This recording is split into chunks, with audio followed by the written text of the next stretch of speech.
Higley is our speaker today. He's an attorney in private practice with Aegis Law, and he does transactional and estate planning. He's speaking today about improvisation and how it shows up every day in almost everything we do. And because he wrote this in just a few minutes before I had to stand up and speak, I did not have to improvise an introduction for him. So I'm so happy to turn over the mic and the weapon of choice here to move slides. When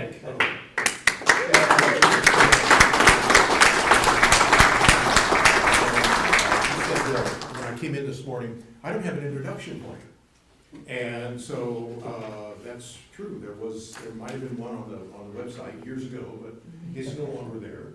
And so I said, okay, I'll give you some bullet points. And I said, you just riff on the bullet points. All right, and so that's what it is. After all, it's about improvisation. So I guess I got to get a slide up here. All right, so we're going to talk about improvisation today. And one of the things we're going to talk about is misconceptions, misunderstandings of improvisation. Because for some people, it's an intimidating term. So what I would like to suggest to you is that throughout this presentation, that you keep two questions in mind. One is, what kind of thinking process is going on when people are doing this? What's going on in their head? That's the first thing. How do they think? How do they think about this? What do they think about? And the second is, how can we do that? What can we do? Is there something we can do to get ourselves into that mindset? So we all know great examples of improvisers. You could go on YouTube and you could see all of these people. Here's Robin Williams, and here's, there's a great YouTube video of Robin Williams and Jonathan Witters on the Johnny Carson show, okay? And it is wired for 220. It is absolutely high energy. And these guys are going back and forth. Everybody remembers the Jonathan Witters bit that he used to do, that people would suggest or hand him an object and give him something, and he would do a bit. He would do something on it, or people would suggest a name or whatever. He would go into an improvised thing. People see the show Whose Line Is It Anyway? That's on TV, and those characters, those actors that are in that, how they are given a game, a situation, a prop or something, and they improvise something seemingly out of thin air. Okay, so the little secret we're going to come back to is it's not out of thin air at all. And so Charlie Parker, Dizzy Gillespie, Ella Fitzgerald, those jazz musicians, we're going to talk. Here's Ella Fitzgerald. So that you hear these jazz musicians go on with these solos that are extended solos, and you wonder how do they do that? How do they come up with all of that? So what you don't see is the preparation that goes behind all of that. So for that reason, many times our reaction is, well, I'm not that talented. I'm not that funny. I could never do that.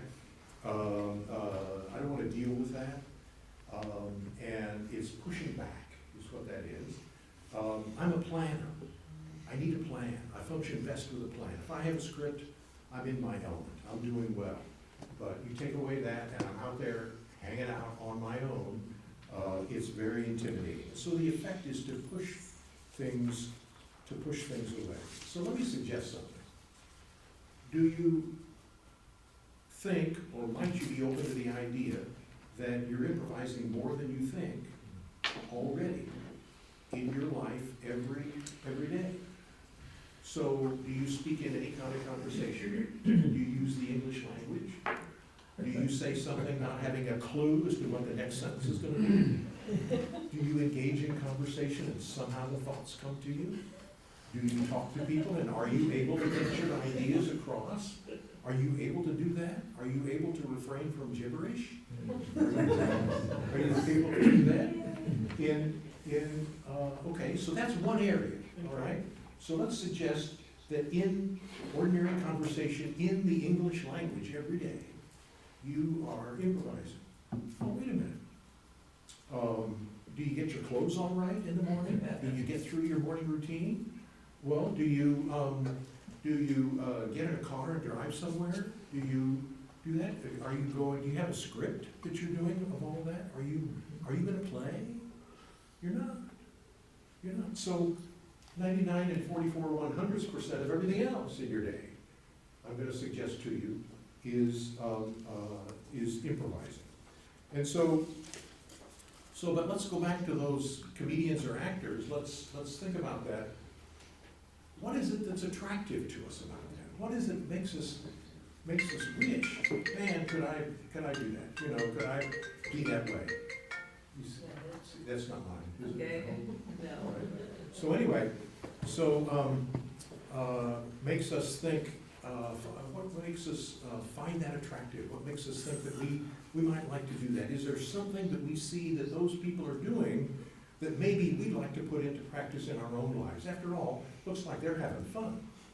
They look like they're comfortable in their own space. They look like they're relaxed. They're doing just fine. Maybe there's some clues there. Maybe we just want to be more comfortable in our own skin. Maybe we just want to lighten up. Maybe there's some clues here. So the first clue is just say yes. Say yes to the mess. All right? So that's the subject of a book here. It's actually written about management, improvisation and management. Yes to the mess. That I highly recommend it. Written by a jazz pianist, as a matter of fact, who played for Tommy Dorsey. So saying yes to a situation, saying yes opens up a door. Opens up a door. It doesn't shut off communication. It doesn't shut things off. It opens the door. Opens a door you can go through. It builds in a pause also. If you say yes, you build in the pause. You have a parking place for your emotions. You're able to maybe come up with something. It leads also to active listening. And so that's the first thing. Always say yes. In an organization, if you're the leader of the organization, the mess may not be of your own making. It may be of someone else in the organization. And so if you don't say yes, then you can't get through that door and you can't get to a solution. Utter rejection puts you into a difficult posture to go forward. Clue number 2, embrace your mistakes. It's like saying, okay, well, there's a mistake, now what do we do? Where does that leave us? Sometimes it's a pivot. Sometimes it's shake it off and go on. So let's explore what won't work, and maybe we can evolve something better of it. In an organization, being open about mistakes removes a ton of political dysfunction and backstabbing.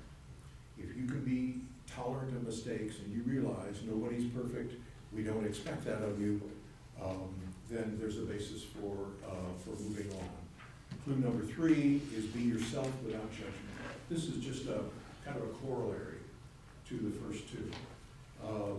Refrain from judgment. It's not about you, it's about the project, it's about continuous flow of the energy and the progress and the project. So it stops the focus on yourself. It's about what's out there. It's about the energy that's out there in the project and what you're doing. So embracing mistakes means going without judgment. Clue number 4, be present in your body. So if you're active listening, if you're engaging in active listening, your body is into it. Your posture is there, your eye contact is there, your listening, your concentration, and the concentration is on the other person, not about what you're saying or getting your point out or going on to your next point. So get your body into it. Let your body express. And number 5, this is obvious, it follows from the others, is play. So the secret here is it's all about play. It's not about left brain thinking, and analysis, it's about right brain connection. And having fun with this. Remember, having fun is your own internal calibration for your compass. It is, I want to call it divine wisdom, wisdom of the universe, that tells you where you're going to be most successful. You're going to be most successful with what you have fun with. And so fun is how you calibrate your internal compass. And it points to your true north. Your true north is a fun place. There's a great book about this by a woman named Jill Bolte Taylor. It's called Whole Brain Living. And her TED Talk, My Stroke of Insight, also the title of her first book, is about a massive stroke that she had that took her 8 years to recover from. She was a neuroanatomist at Harvard, PhD, and this TED Talk was the first one to go viral.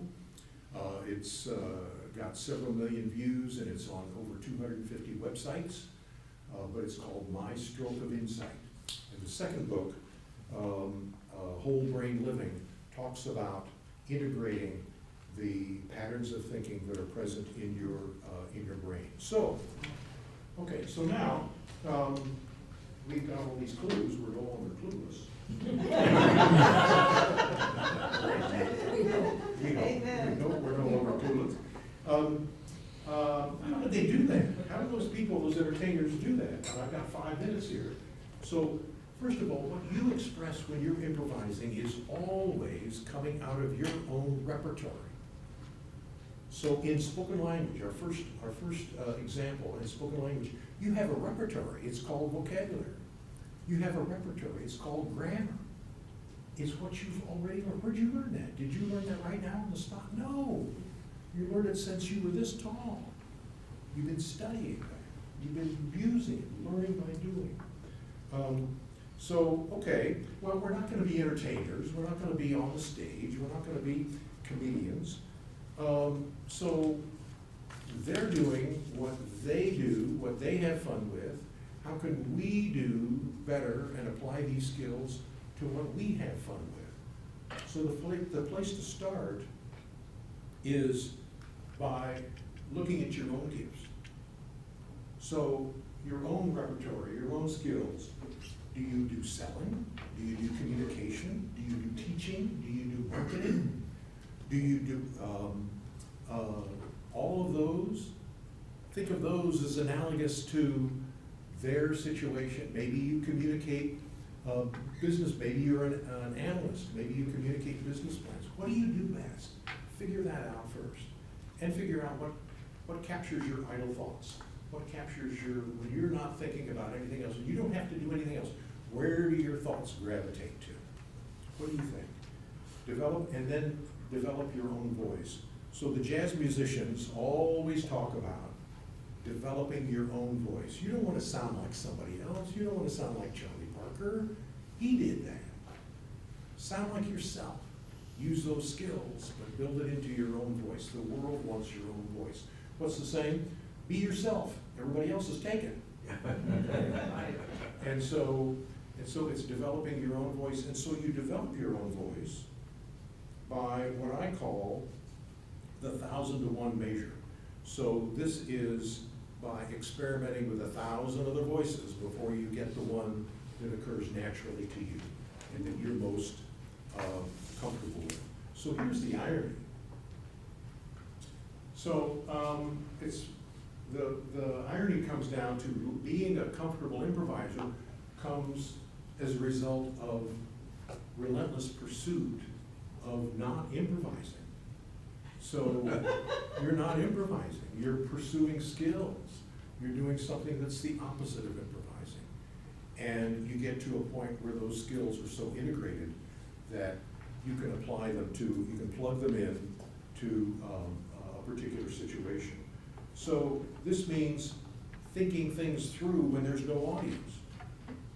So people say that Taylor Swift practices her songs running on a treadmill so that she doesn't forget them. So actors routinely practice lines jumping up and down and doing something to bring in physical distraction so they'll concentrate on the lines. So with people in professional situations, in professional consulting, it's solving the problem that's not here yet. Going through situations, going through and applying situations, playing with them. Ella Fitzgerald had the reputation of playing with the lyrics in her songs and developing scat singing. So that she was able to apply that, but it was a result of relentless practice. That's the woodshed in musical terms. So that's the irony. It's lifelong, playful learning, practice, practice, practice. Identify what your skills are. So I want to suggest that we have a fabulous example right here in our midst, okay? So here's Ella in Berlin, Ella Fitzgerald, and I recommend that you go on YouTube and you look up the song Mac the Knife, Ella in Berlin, okay? So in the song, in this, she blew the lyrics. She'd only learned the song that afternoon, and she didn't know it very well, and she forgot the lyrics. And she makes them up and goes on, okay? And so it is hilarious, but if you can find that recording, it is absolutely hilarious. What she does is, Miles Davis, 65th anniversary of This Kind of Blue. When Miles Davis showed up in the studio with those musicians, he wrote tiny little two-phrase sketches. He didn't write a melody. And he handed this out, and here's a chord, and you riff on this chord. You play on this chord. You figure, well, those musicians couldn't do that had they not studied for years all the possible patterns that go into that chord. When there's no audience, there's nobody listening, there's nobody there. Sonny Rollins practiced under the 54th Street Bridge for years before he was able to go on stage. Miles worked on the chords to Giant Steps for 2 years before they ever started to record this. So I want to suggest that these two, and with all jazz musicians, are exactly like this. This is exactly the same thing, all right? So you see, in this book, you see riffs on a chord, all right? It's Cynthia's book that he's holding up right now. This is Cynthia's book, okay? So this is riffs on a chord. The chord is the ampersand, this character, the ampersand, all right?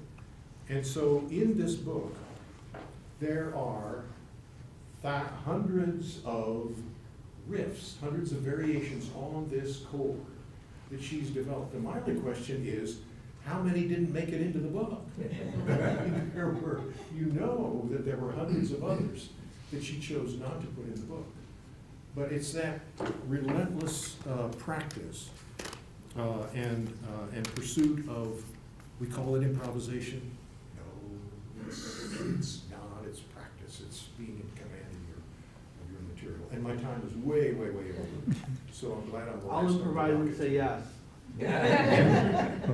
I'm saying yes to the mess. Any questions? Yes.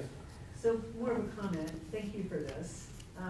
I was actually at a Toastmasters meeting one day thinking about how could I become even more uncomfortable, and found myself at an improv night. You don't just go and you actually participate. And it was fine as long as I never thought about it. But as soon as I put my head into it, took my body out, put my head into it, it was just not. So thinking about it's your left brain, you know, going with it, not, and that's your right brain. Your right brain's connection with all it is. Yes, it was fascinating. All right. Thank you very much.